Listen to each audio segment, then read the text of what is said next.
De Radio Victoire et demande quel est le contenu des deux projets. Jamais dans les discussions que nous avons faites, il n'a été question de deux projets. Pourquoi voulez-vous qu'on discute de quelque chose qui n'existe pas? Moi, je considère qu'il ne faut jamais banaliser ou faire de la rhétorique sur ce qui est sacré et fondamental. C'est ce que le pouvoir nous arrive à faire. Il nous amène sur des sujets et sur des choses qui sont fondamentales, c'est-à-dire que des choses qui traitent de la vie et de la mort des gens, on va dans tous les sens. Jamais il n'a été question dans les discussions de deux textes pour qu'on aille chercher à savoir le contenu. C'est le piège que nous avons pu éviter. Ne nous amenez plus, ne n'amenez pas les Togolais dans ce piège. J'ai ici l'une des décisions de la CEDEAO, notamment le chronogramme. Ce chronogramme dit, à la date du 10, dont le gouvernement parle depuis, soumission à la commission de la CEDEAO par l'expert en droit constitutionnel de ses conclusions provisoires sur le rapport, le projet du texte constitutionnel élaboré après concertation avec les parties prenantes.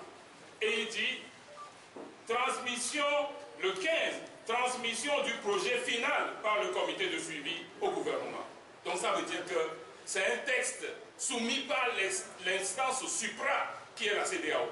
Et qu'eux-mêmes sont allés chercher pour nous amener au dialogue qui doit être étudié. Le gouvernement avait menti en disant qu'on leur a dit le 10, le texte doit être prêt. Et que c'est le 12 que la CEDEAO leur a remis le texte. On leur a reproché ça hier et ils n'ont pas pu répondre. En réalité, le 10, on n'a pas dit que la CEDEAO doit leur remettre un texte. Le 10, l'expert doit remettre un texte au comité de suivi qui est composé des deux facilitateurs d'ailleurs. Donc, ce n'est pas le gouvernement togolais, ce n'est pas eux le comité de suivi.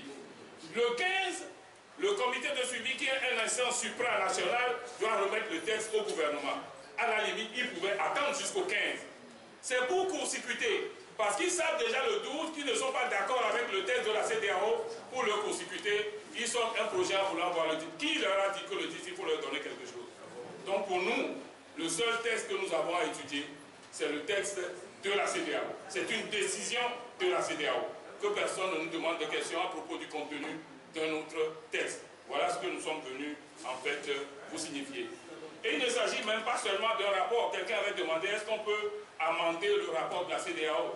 Il ne s'agit pas seulement d'un rapport, parce que nous nous sommes rendus compte qu'à la suite du rapport de l'expert, la CEDEAO a transmis un avant-projet. Il y a un avant-projet. Avant-projet, ça veut dire que c'est ce que le gouvernement prend, il ajoute un exposé des motifs et il transmet à l'Assemblée nationale. Messieurs, tout est clair. Là où c'est clair, on n'a pas besoin de faire de la rhétorique. Ce qui est rouge, dites que c'est rouge. Si c'est rose, dites que c'est rose, que le peuple puisse comprendre.